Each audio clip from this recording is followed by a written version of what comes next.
দেওয়ার পরে এখান থেকে আমরা কালেক্ট করি।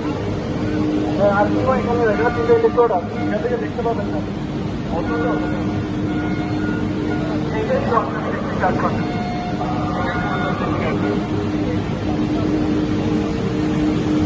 ইলেকট্রিক আর্ট ফার্নেস, কিন্তু এটা লেটেস্ট টেকনোলজির কারণে আমাদের নাম দিয়েছে, এটা হচ্ছে কোয়ান্টাম। এখানে কিছুটা কালেক্ট হয়েছে, এরপর কিন্তু বিদ্যুৎগুলো এখন এইটা যাবে হচ্ছে এলাকাতে আবার করে যাবে, এটা হওয়ার পরে এটা কাজ যাবে, তারপরে কাজ এটা যাবে বেরোবে। ঠিক আছে,